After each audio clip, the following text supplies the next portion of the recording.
மத்திய பிரதேசத்தில் ஒரு சிறிய கிராமத்து ஓரத்தில் இருந்த ஒரு குடிசை வீட்டில் காவ்யா தன் வயதான மற்றும் நோய்வாய்ப்பட்ட தாயுடன் வசித்து வந்தாள். வறுமை அவளது வீட்டின் சுவர்களில் மட்டுமல்ல, அவளது விதியிலும் குடிகொண்டிருந்தது. நாள் முழுவதும் கூலி வேலை செய்து கிடைக்கும் சொற்ப பணத்தில்தான் 2 வேளை உணவு தயாராகும். பல நேரங்களில் ஒரு வேளை மட்டுமே சாப்பிட்டுவிட்டு தாயும் மகளும் படுத்து விடுவார்கள்.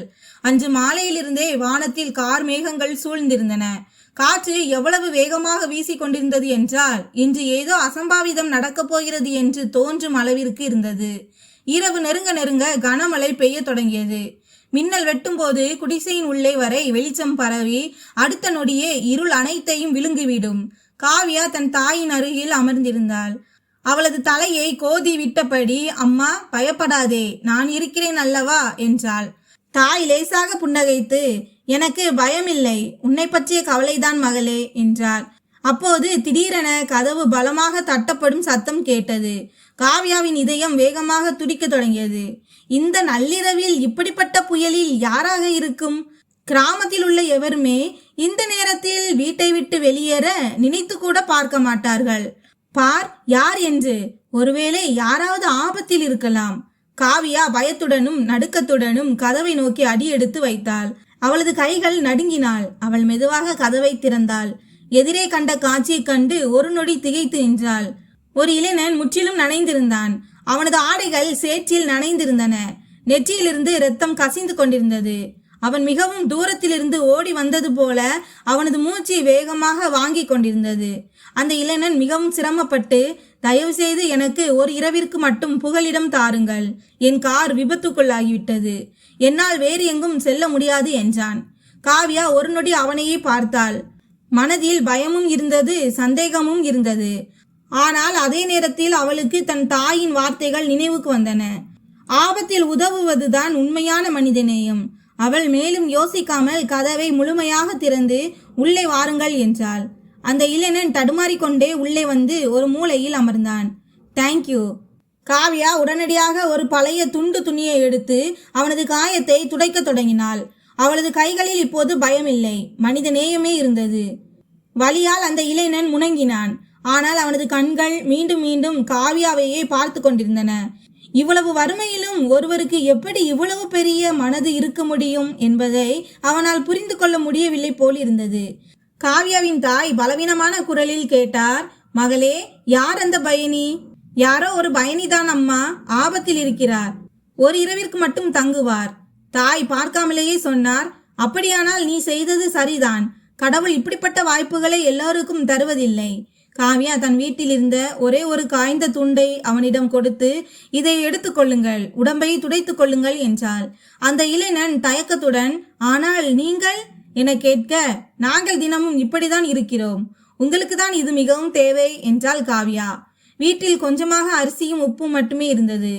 அவள் அதை கொண்டு கஞ்சி செய்து 3 பங்குகளாக பிரித்தாள். அந்த இளைஞனுக்கு உணவை கொடுத்த போது அவன், நீங்கள் சாப்பிடுங்கள், நான் பிறகு சாப்பிடுகிறேன் என்றான். காவ்யா சற்று கண்டிப்பான குரலில், இங்கு விருந்தினர் தான் முதலில் சாப்பிடுவார்கள் என்றாள். அந்த இளைஞன் அமைதியாக சாப்பிடத் தொடங்கினான்.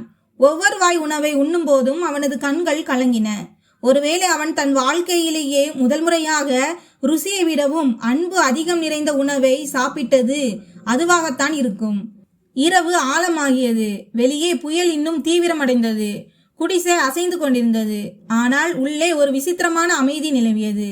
காவ்யா அவனுக்காக தரையில் ஒரு சாக்குப்பையை விரித்துவிட்டு தான் கதவருகே அமர்ந்து கொண்டாள். அந்த இளைஞன், நீங்கள் தூங்கவில்லையா என்று கேட்க, காவ்யா இது பழக்கம்தான் என்றாள். சில நொடிகள் மௌனம் நிலவியது. பின்னர் அவன் மெதுவாக, நீங்கள் என்னிடம் எதுவும் கேட்கவில்லை, நான் யார், எங்கிருந்து வருகிறேன் என்று என கேட்டான். காவ்யா அவனை பார்க்காமலேயே, தேவைப்படவில்லை, மனித நேயத்திற்கு அடையாளம் முக்கியமல்ல என்று பதிலளித்தாள். அவளது இந்த பதிலை கேட்டதும் அந்த இளைஞன் முற்றிலும் மௌனமானான். அவனிடம் இதற்கு பதில் ஏதும் இல்லை போல.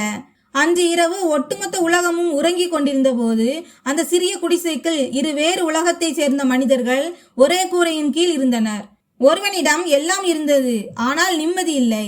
இன்னொருவளிடம் எதுவுமே இல்லை, ஆனால் மிகப்பெரிய மனது இருந்தது. அந்த இளைஞன் வெகு நேரம் தூங்காமல் விழித்திருந்தான். தன் தாயின் அருகில் அமர்ந்திருந்த காவ்யாவையே அவன் பார்த்து கொண்டிருந்தான். அவளது கண்களில் எந்த ஒரு பேராசையோ எதிர்பார்ப்போ இல்லை. வெறும் உண்மை மட்டுமே இருந்தது. அவன் தன் மனதிற்குள், நான் வாழ்க்கையில் எவ்வளவோ பார்த்திருக்கிறேன், ஆனால் இப்படிப்பட்ட ஒரு நல்ல உள்ளத்தை எப்போதும் பார்த்ததில்லை என்று நினைத்து கொண்டான். மெல்ல மெல்ல இரவு கடந்து விடியலின் முதல் கதிர் குடிசைக்குள் நுழைந்தது. காவியா எழுந்தபோது அந்த இளைஞன் ஏற்கனவே அங்கிருந்து கிளம்பி இருந்ததை கண்டாள். சுத்தமாக வைக்கப்பட்டிருந்த ஒரு மூளையும் மடித்து வைக்கப்பட்டிருந்த துண்டும் களிமண்ணில் பதிந்திருந்த அவனது சில லேசான கால் தடங்களும் மட்டுமே எஞ்சியிருந்தன. காவியா ஒரு நொடி கதவை நோக்கி பார்த்தாள். பின்னர் அமைதியாக தன் தாயின் அருகில் வந்து அமர்ந்தாள். அவன் யார், எங்கு சென்றான், மீண்டும் சந்திப்பானா இல்லையா என்பது அவளுக்கு தெரியாது. ஆனால் அந்த ஒரு இரவு ஏதோ ஒன்றை மாற்றிவிட்டது என்பதை அவள் உறுதியாக உணர்ந்தாள். இங்கு தொலைவில் எங்கோ சென்று கொண்டிருந்த அந்த இளைஞனின் கண்களிலும் அதே குடிசை வீடுதான் மீண்டும் மீண்டும் வந்து போனது. அவனது இதயத்திலும் முதல் முறையாக ஒரு விசித்திரமான ஏக்கம் பிறந்தது. நான் அவளை மீண்டும் பார்க்க முடிந்தால் எவ்வளவு நன்றாக இருக்கும். காலையின் வெயில் மெல்ல மெல்ல கிராமத்தின் மண் பாதைகளில் பரவி கொண்டிருந்தது. ஆனால் காவ்யாவின் மனதில் அந்த இரவின் சம்பவம் இன்னும் பசுமையாக இருந்தது. அவள் மீண்டும் மீண்டும் கதவை நோக்கியே பார்த்தாள். ஒருவேளை அந்த அந்நியன் திரும்ப வருவானோ என்று எதிர்பார்ப்பது போல. ஆனால் கதவோ எதுவும் நடக்காதது போல அமைதியாக இருந்தது. இங்கே கிராமத்தில் பரபரப்பு தொடங்கி இருந்தது. பஞ்சாயத்து மரத்தடியில் சிலர் கூடி நகரத்தின் முக்கிய செய்தியை பற்றி பேசிக் கொண்டிருந்தனர். கேள்விப்பட்டாயா, நகரத்தின் மிகப்பெரிய தொழிலதிபரான ஆரியனின் கார் நேற்று இரவு விபத்துக்குள்ளாகிவிட்டதாம். மற்றொருவன் ஆச்சரியத்துடன், அதே ஆரியனா? கோடிக்கணக்கான மதிப்புள்ள கம்பெனியின் உரிமையாளரா? ஆமாம், அதே அவர்தான். கார் தலைகீழாக கவிழ்ந்து விட்டதாம். ஆனால் அவர் தப்பித்து விட்டார். இரவு முழுவதும் எங்கோ காணாமல் போயிருந்தார். காவ்யா இதையெல்லாம் கேட்டுக்கொண்டிருந்தாள். அவளது இதயம் வேகமாக துடிக்க தொடங்கியது. அவளுக்கு திடீரென்று அன்று இரவின் அந்த முகம் நினைவுக்கு வந்தது. நனைந்திருந்த, காயம்பட்ட, பயந்திருந்த முகம். ஒருவேளை அவர்தான் அவரா? அவள் அந்த எண்ணத்தை உதறி தள்ள முயன்றாள். ஆனால் அவளது இதயம் அதை ஏற்க தயாராக இல்லை. 2 நாட்கள் கடந்தன. அனைத்தும் வழக்கம் போல மாறத் தொடங்கியது. அப்போது திடீரென கிராமத்தில் பல பெரிய கார்கள் வந்து நின்றன. பளபளக்கும் கார்கள், கோட் சூட் அணிந்த மனிதர்கள் மற்றும் அவர்களுக்கு நடுவே அதே முகம். இம்முறை சுத்தமான ஆடைகளுடன் தன்னம்பிக்கை நிறைந்தவராக அதே இளைஞன் இப்போது எல்லோர் முன்னிலையிலும் இருந்தான். ஒரு பெரிய மனிதராக ஆரியன் எல்லோர் முன்னிலையிலும் நின்றிருந்தார். கிராம மக்கள் அவரை பார்த்து வியப்படைந்தனர்.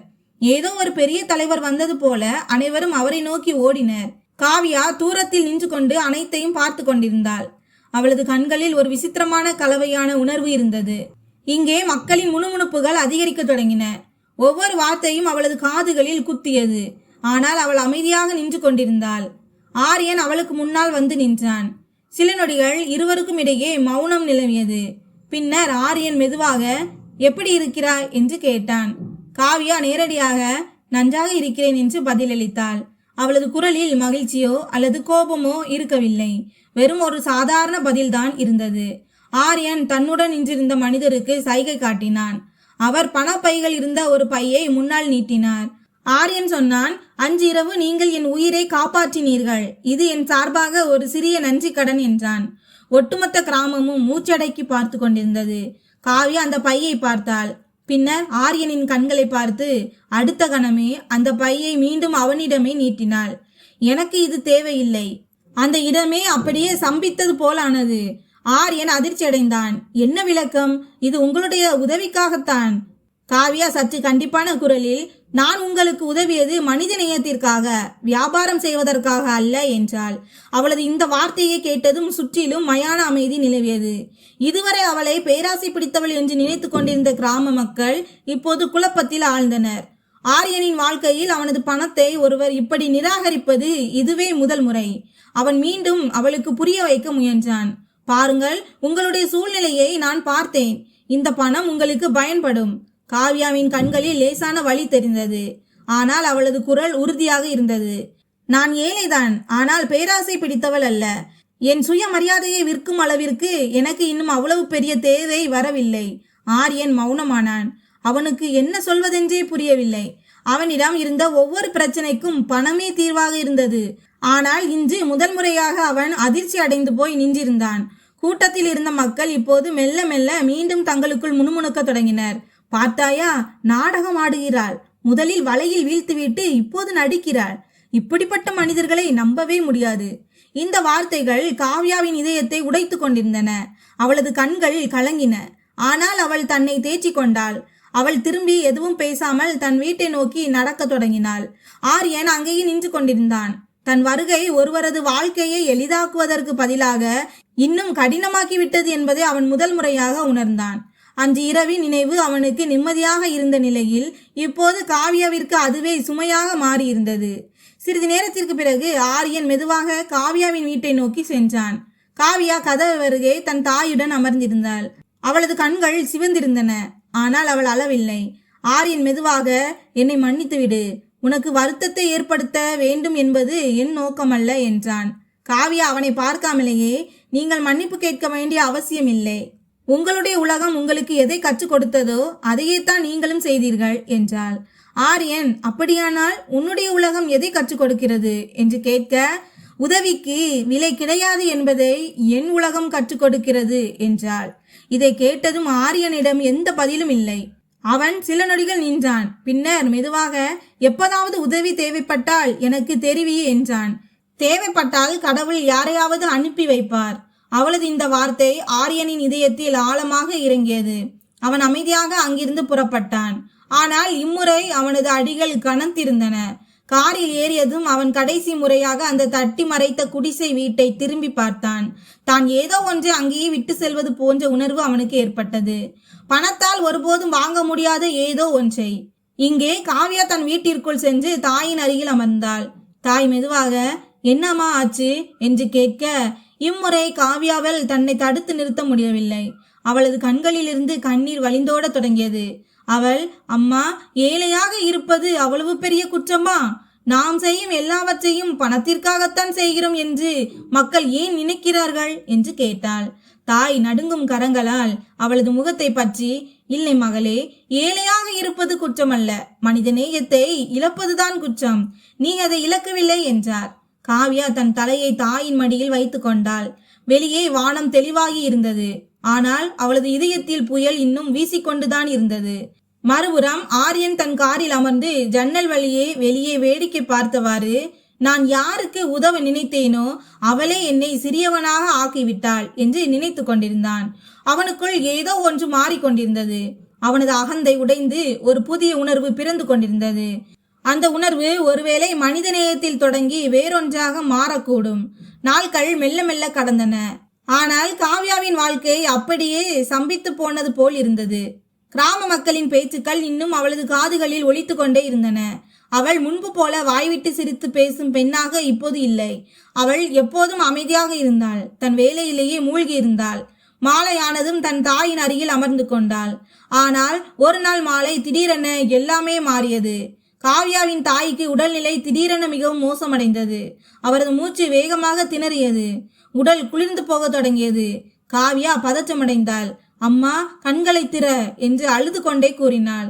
தாய் மிகவும் சிரமப்பட்டு கண்களை திறந்து, மகளே, ஒருவேளை எனக்கு இன்னும் அதிக நேரம் இல்லை போலிருக்கிறது என்றார். அப்படி சொல்லாதே அம்மா, நான் இப்போதே மருத்துவரை அழைத்து வருகிறேன். காவ்யா பதற்றத்துடன் வெளியே ஓடினாள். கிராமம் முழுவதும் ஓடி ஒவ்வொரு கதவாக தட்டினாள். தயவு செய்து உதவி செய்யுங்கள், அம்மாவின் உடல்நிலை மிகவும் மோசமாக இருக்கிறது. ஆனால் ஒவ்வொரு வீட்டிலிருந்தும் அதே பதில்தான் வந்தது. நாங்கள் ஏன் உதவ வேண்டும்? போ, அந்த பணக்காரனிடம் கேள். இப்போதுதான் இந்த ஏழைகளின் நினைவு வந்ததா? காவ்யாவின் அடிகள் மெல்ல மெல்ல தளர தொடங்கின. அவள் உடைந்து போயிருந்தாள். ஆனால் தோல்வியை ஒப்புக்கொள்ள தயாராக இல்லை. அவள் மீண்டும் வீட்டிற்கு வந்து தாயின் அருகில் அமர்ந்து அவரது கரங்களை பற்றி கொண்டு அழத் தொடங்கினாள். இதே நேரத்தில் தூரத்தில் உள்ள சாலையில் ஒரு கார் வந்து நின்றது. அது ஆரியன். அவனுக்கு நகரத்தில் அமர்ந்திருந்தாலும் நிம்மதி கிடைக்கவில்லை. காவ்யாவின் பேச்சுக்கள், அவளது கண்கள், அவளது சுயமரியாதை என அனைத்தும் அவனது மனதை குடைந்து கொண்டிருந்தது. இறுதியில் அவனால் தன்னை தடுத்து நிறுத்த முடியாமல் மீண்டும் கிராமத்திற்கே வந்துவிட்டான். அவன் காவ்யாவின் வீட்டிற்கு அருகில் வந்ததும் உள்ளிருந்து அழுகை குரல் கேட்பதை கேட்டு எதையும் யோசிக்காமல் உள்ளே நுழைந்தான். காவ்யா அவனை பார்த்தாள். அவளது கண்களில் கோபம் இல்லை, வெறும் தவிப்பு மட்டுமே இருந்தது. என் அம்மா, அவளால் இவ்வளவுதான் கூற முடிந்தது. ஆரியன் உடனடியாக சூழ்நிலையை புரிந்து கொண்டான். அவன் எதுவும் கேட்காமல் தன் ஆட்களுக்கு தொலைபேசி மூலம் போன் செய்தான். இப்போதே ஆம்புலன்ஸ் அனுப்புங்கள், உடனடியாக. சில நிமிடங்களிலேயே ஆம்புலன்ஸ் வந்து சேர்ந்தது. கிராம மக்கள் தூரத்தில் நின்று கொண்டு வேடிக்கை பார்த்து கொண்டிருந்தனர். ஆனால் இம்முறை யாரும் எதுவும் பேசவில்லை. காவ்யா தன் தாயை அழைத்து கொண்டு மருத்துவமனைக்கு சென்றாள். வழி நெடுகிலும் அவள் தாயின் கரங்களை பற்றி கொண்டு அழுது கொண்டே சென்றாள். மருத்துவமனையில் மருத்துவர்கள் உடனடியாக சிகிச்சையை தொடங்கினர். ஆனால் நிலைமை மிகவும் கவலைக்கிடமாக இருந்தது. காவ்யா வெளியே அமர்ந்திருந்தாள். தலை குனிந்து கைகளை கூப்பி கடவுளிடம் பிரார்த்தனை செய்து கொண்டிருந்தாள். ஆரியன் அவளருக்கு அமைதியாக நின்றிருந்தான். சிறிது நேரத்திற்கு பிறகு காவ்யா மெதுவாக, நீங்கள் கிராமத்திற்கு வரவேண்டிய அவசியம் இல்லையே என்றாள். ஆரியன் அமைதியான குரலில், தேவை இருந்தது. ஏனென்றால் இம்முறை நான் வெறும் உதவி மட்டும் செய்யவில்லை, நான் உனக்கு துணையாக நிற்கிறேன் என்று பதிலளித்தான். காவ்யா அவனை ஏறிட்டு பார்த்தாள். முதல் முறையாக அவளுக்கு ஆரியனின் கண்களில் எந்த ஒரு அகந்தையும் தெரியவில்லை. சிறிது நேரத்திற்கு பிறகு மருத்துவர் வெளியே வந்தார். அவரது முகத்தை பார்த்ததுமே நிலைமை புரிந்துவிட்டது. நாங்கள் எங்களால் முடிந்தவரை முயற்சி செய்கிறோம், ஆனால் நோயாளியின் நிலைமை மிகவும் கவலைக்கிடமாக உள்ளது. காவ்யாவின் கால்கள் அப்படியே தரையோடு தளர்ந்து போயின. அவள் ஓடி உள்ளே சென்றாள். தாய் மயங்கிய நிலையில் மருத்துவ கருவிகளுடன் இணைக்கப்பட்டிருந்தார். காவ்யா அவள் அருகில் அமர்ந்து அழுது கொண்டே, அம்மா, நான் வந்து விட்டேன், நீ குணமடைந்து விடு அம்மா என்றாள். திடீரென தாய் மெல்ல மெல்ல தன் கண்களை திறந்தார். அவர் காவ்யாவை பார்த்தார். பிறகு அருகில் நின்று கொண்டிருந்த ஆரியனை பார்த்து பலவீனமான குரலில், மகனே, இங்கே வா, இங்கே வா என்றார். ஆரியன் சற்று தயக்கத்துடன் அருகில் வந்தான். தாய் அவனது கரத்தை பற்றி காவ்யாவின் கையில் வைத்தார். என் மகள் மிகவும் தைரியமானவள், ஆனால் தனிமையில் இருக்கிறாள். அவரது குரல் நடுங்கிக் கொண்டிருந்தது. இவளை ஒருபோதும் தனியாக விட்டுவிடாதே. இதை கேட்டதும் காவ்யா கதறி அழத் தொடங்கினாள். அம்மா, அப்படி பேசாதே. ஆரியனின் கண்களும் கலங்கின. அவன் முதல் முறையாக ஒருவருக்கு முன்னால் தன்னை இவ்வளவு பலவீனமாக உணர்ந்தான். அவன் மெதுவாக, நான் வாக்கு கொடுக்கிறேன், இவளை ஒருபோதும் தனியாக விட்டுவிட மாட்டேன் என்றான். தாயின் முகத்தில் ஒரு லேசான புன்னகை அரும்பியது. அடுத்த கணமே அவரது மூச்சு நின்றது. மருத்துவ கருவியின் நேர்கோடு அனைத்தும் முடிந்துவிட்டதை காட்டியது. அம்மா! காவ்யாவின் அலறல் சத்தம் மருத்துவமனை முழுவதும் எதிரொலித்தது. அவள் தாயின் மேல் சாய்ந்து தேம்பி தேம்பி அழத் தொடங்கினாள். ஆரியன் அங்கேயே நின்றிருந்தான். அவனது கண்களில் இருந்தும் கண்ணீர் வழிந்தது. அவன் தன் வாழ்க்கையில் எவ்வளவோ இழந்திருக்கிறான். ஆனால் இன்று அவன் கண்ட காட்சியை அவனால் தாங்கிக் கொள்ள முடியவில்லை. அவனது மனதில் ஒரே ஒரு எண்ணம்தான் ஓடிக்கொண்டிருந்தது. நான் முன்பே வந்திருந்தால், என் அகந்தையை நான் முன்பே கைவிட்டிருந்தால். அவனுக்கு தன் மீதே வெறுப்பு உண்டானது. அவன் வெளியே வந்து முதல் முறையாக கதறி அழுதான். எல்லாவற்றையும் பெற்றிருந்த ஒரு கோடீஸ்வரன் இன்று தன்னை உலகிலேயே மிகவும் ஏழையாக உணர்ந்து கொண்டிருந்தான். இங்கே காவ்யா இப்போது முற்றிலும் உடைந்து போயிருந்தாள். எந்த தாய்க்காக அவள் வாழ்ந்து கொண்டிருந்தாளோ அவரே இப்போது அவளுடன் இல்லை. சிறிது நேரத்திற்கு பிறகு இறுதிச் சடங்கிற்கான ஏற்பாடுகள் தொடங்கின. ஆரியன் ஒவ்வொரு இடத்திலும் அவளுடனே இருந்தான், எதுவும் பேசாமல், எந்த ஒரு போலி பகட்டும் இல்லாமல். கிராம மக்கள் இப்போது மௌனமாக இருந்தனர். அவர்களின் கண்களிலும் குற்ற உணர்ச்சி தெரிந்தது. சிதைக்கு தீ மூட்டிய போது காவ்யா அங்கேயே அமர்ந்து கொண்டாள். அவளது கண்கள் வறண்டு போயிருந்தன. இப்போது கண்ணீரும் தீர்ந்து விட்டிருந்தது. ஆரியன் மெதுவாக அவள் அருகே வந்து, காவ்யா என்றான். காவ்யா அவனை ஏறிட்டு பார்த்தாள். அவளது குரலில் இப்போது வலியுடன் சேர்ந்து ஒரு விசித்திரமான அமைதியும் குடிகொண்டிருந்தது. இனி எனக்கு யாரும் இல்லை. ஆரியன் மெதுவாக, நான் இருக்கிறேன் என்றான். காவ்யா சில நொடிகள் அவனையே பார்த்து கொண்டிருந்தாள். அவளது கண்களில் கேள்விகள் இல்லை, வெறும் வெறுமை மட்டுமே இருந்தது. நீங்கள் ஏன் இருக்கிறீர்கள்? ஆரியன் பெருமூச்சு விட்டான். ஏனென்றால் அன்று இரவு நீ எனக்கு வெறும் புகலிடம் மட்டும் தரவில்லை, எனக்கு ஒரு மனிதனாக வாழ கற்றுக் கொடுத்தாய். காவ்யாவின் கண்களில் மீண்டும் கண்ணீர் துளிர்த்தது. ஆனால் இம்முறை அது வலியினால் வந்ததல்ல, ஒரு மெல்லிய நம்பிக்கையினால் வந்தது. அன்று இரவு அனைத்தும் முடிந்துவிட்ட போதிலும் அங்கிருந்து ஒரு புதிய தொடக்கம் பிறந்து கொண்டிருந்தது. ஆரியன் இப்போது வெறும் ஒரு பணக்காரன் மட்டுமல்ல, அவன் மற்றவர்களின் வழியை தன் வழியாக உணரும் ஒரு மனிதனாக மாறியிருந்தான். எல்லாவற்றையும் இழந்த காவ்யாவும் இப்போது ஒருவேளை தனிமையில் இல்லை, ஆனால் இந்த உறவிற்கு இன்னும் பெயர் சூட்டப்படவில்லை. இது வெறும் ஒரு வாக்குறுதி மட்டுமே, பின்னாளில் அவர்களின் வாழ்க்கையின் மிகப்பெரிய உண்மையாக மாறப்போகும் ஒரு வாக்குறுதி. தாய் மறைந்ததற்கு பிறகு காவ்யாவின் உலகம் முற்றிலும் மாறிவிட்டது போலிருந்தது. வீடு அதுவாகத்தான் இருந்தது, சுவர்கள் அவைதான். ஆனால் இப்போது அந்த பாழடைந்த குடிசையில் மௌனம் குடியேறியிருந்தது. ஒவ்வொரு மூலையும் அவளுக்கு அவளது தாயை நினைவூட்டியது. அடுப்பின் சாம்பல், வெறும் கட்டில் மற்றும் அந்த பழைய துண்டு என அனைத்தும் அவளிடம் கேள்வி கேட்பது போல இருந்தது. இனி அடுத்து என்ன? சில நாட்களுக்கு காவ்யா முற்றிலும் அமைதியாக இருந்தாள். யாருடனும் பேசவில்லை, எங்கும் செல்லவில்லை. நாள் முழுவதும் தாயின் நினைவுகளிலேயே மூழ்கியிருந்தாள். ஆரியன் தினமும் வருவான், ஆனால் தன் வருகையை ஒருபோதும் அவளிடம் திணிக்க மாட்டான். அவன் சற்று தொலைவில் அமர்ந்து வேடிக்கை பார்ப்பான். உடைந்து போன ஒரு மனிதருக்கு தன்னை தேற்றிக் கொள்ள அவகாசம் அளிப்பது போல. ஒரு நாள் மாலை சூரியன் மறையும் நேரத்தில் ஆரியன் அமைதியாக காவ்யாவின் அருகில் வந்து அமர்ந்தான். சிறிது நேரம் இருவருக்கும் இடையே மௌனம் நிலவியது. பின்னர் ஆரியன் மெதுவாக, இங்கேயே இருந்தால் நீ ஒவ்வொரு நாளும் உடைந்து கொண்டே இருப்பாய் என்றான். காவ்யா அவனை பார்க்காமலேயே, அப்படியானால் அம்மாவின் நினைவுகள் அழிந்து விடுமா என்று கேட்டாள். நினைவுகள் ஒருபோதும் அழிவதில்லை, ஆனால் அதனுடன் வாழ கற்றுக்கொள்ள வேண்டும். காவ்யா முதல் முறையாக அவனை ஏறிட்டு பார்த்தாள். அவளது கண்களில் வலி இருந்தது. ஆனால் இப்போது அதில் ஒரு கேள்வியும் இருந்தது. உண்மையிலேயே வாழ்க்கை மீண்டும் ஒரு புதிய தொடக்கத்தை ஆரம்பிக்க முடியுமா? ஆரியன் தொடர்ந்து, நான் உன்னை என்னுடன் நகரத்திற்கு வருமாறு அழைக்கிறேன். ஆனால் எந்த ஒரு உதவியின் அடிப்படையிலும் அல்ல. நீ உன்னுடைய வாழ்க்கையை உனது சொந்த உழைப்பில் உருவாக்க வேண்டும் என்று நான் விரும்புகிறேன் என்றான். காவ்யா உடனடியாக மறுக்கவில்லை. அவள் சிந்தனையில் ஆழ்ந்தாள். அன்று இரவு அவள் மிகவும் யோசித்தாள். தாயின் வார்த்தைகள் நினைவுக்கு வந்தன. மகளே, மனிதநேயத்தை ஒருபோதும் விட்டு விடாதே. அதன் பிறகு அவளுக்கு ஆரியன் கொடுத்த அந்த வாக்குறுதி நினைவுக்கு வந்தது. இவளை ஒருபோதும் தனியாக விட்டுவிட மாட்டேன். அடுத்த நாள் காலையில் காவ்யா தன் சிறிய உடைமைகளை எடுத்துக்கொண்டு கடைசி முறையாக அந்த தன் குடிசையின் கதவை திரும்பி பார்த்தாள். அவள் மெதுவாக, அம்மா, நான் போகிறேன். ஆனால் உங்கள் போதனைகளை என்னுடனே எடுத்து செல்கிறேன் என்றாள். அதன் பிறகு அவள் ஆரியனுடன் நகரத்திற்கு சென்றாள். நகரத்தின் உலகம் முற்றிலும் மாறுபட்டதாக இருந்தது. பெரிய கட்டிடங்கள், அதிவேக வாழ்க்கை மற்றும் எங்கும் பரபரப்பு. ஆரம்பத்தில் காவ்யாவிற்கு மிகவும் விசித்திரமாக இருந்தது.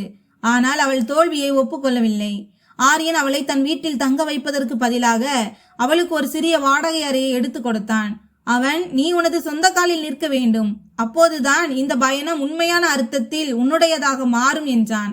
காவ்யா சிறிய சிறிய வேலைகளுடன் தன் பயணத்தை தொடங்கினாள். சில நேரங்களில் தையல் வேலை, சில நேரங்களில் குழந்தைகளுக்கு பாடம் சொல்லிக் கொடுப்பது. மெல்ல மெல்ல அவள் தன்னை தேற்றிக் கொள்ள தொடங்கினாள். இங்கு ஆரியனும் மாறியிருந்தான். இப்போது அவன் வெறும் தொழிலை மட்டும் கவனிக்கவில்லை, மாறாக மக்களை பாதுகாப்பதற்கான, அவர்களுக்கு உதவுவதற்கான புதிய வழிகளை தேடினான். ஒரு நாள் ஆரியன் காவ்யாவிடம், நாம் இருவரும் இணைந்து நம்மை போல ஆபத்தில் இருக்கும் மனிதர்களுக்கு உதவும் வகையில் ஏதேனும் செய்வோமா என்றான். காவ்யாவின் கண்களில் ஒரு பிரகாசம் தோன்றியது.